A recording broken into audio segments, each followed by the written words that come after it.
At the 1982 Dayton International Air Show, you're going to see aircraft, hundreds of them. Big ones like this, one even bigger than that. You're going to see small ones, you're going to see slow ones, and you're going to see fast ones. You're going to see business jets, you're going to see military planes, you're going to see helicopters, and you're going to see the Blue Angels from the U.S. Navy. I talked with the commander-leader of the U.S. Navy Blue Angels, Commander Dave Carroll, about the team. Every day is an exciting day when you're flying with the Blue Angels, and it's the flying is something that's just hard to describe, but it's super flying. But that's only part of the job, isn't it? That's what we try to do in the air is show people about naval aviation, but once we get down on the ground, get a chance to talk to them, explain to them that being a naval aviator or a Marine Corps aviator can be a rewarding career both professionally and personally. Do you spend 8-9 months out of the year doing it? Well, we're on the road 310 days a year. We're putting 80 shows on in 35 cities this year, so I guess you'd say we're on the road a bit. Pensacola, Florida is home. I guess you have a very rigorous training schedule there, haven't you? Well, the actual training schedule takes place in El Centro, California in January, February, and the first part of March. However, when we are back in Pensacola in between shows, we normally fly 2 hops there prior to getting on the road. Tell me about you. How does the son of an Army, a man in the Army, traveling all over the world, graduating from high school in Italy, end up as commander-leader of the Blue Angels?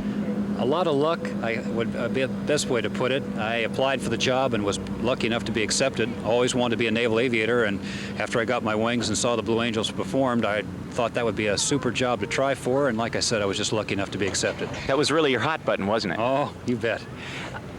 I almost hesitate to ask this question, but I flew with the Thunderbirds 2 years ago, and I knew D.L. Smith and several of the other gentlemen who were killed.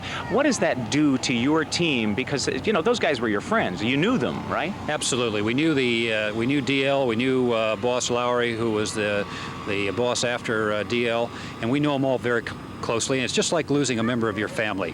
And of course it came as a great shock to us, but we feel that we are professionals, and once we got over the shock, we pressed on. Now, you 6 pilots aren't the only guys involved. I'm looking here at Fat Albert right behind us. Now, Fat Albert carries a lot of other people, doesn't it? That's correct. You know, most people feel that the Blue Angel show is 6 pilots out in front flying the airplanes. Nothing could be farther from the truth. Behind every successful individual are those people who support him, and I have 75 of the finest maintenance folks in the United States Navy can offer, and they come in Fat Albert. Fat Albert is flown by our 3 Marine Corps pilots, and it's kind of a dual team effort.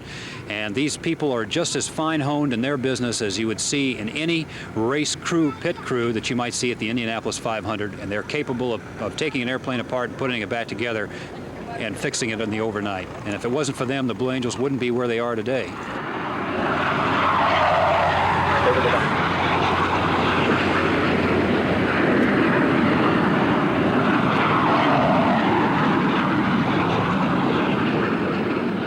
Well, the Dayton International Airfair takes place this weekend here in Vandalia, Ohio. And I don't know about you, but I think the best place to watch the airfair from is from this beautiful Sikorsky S-76 helicopter above the airfair. See you when I get down, Bob.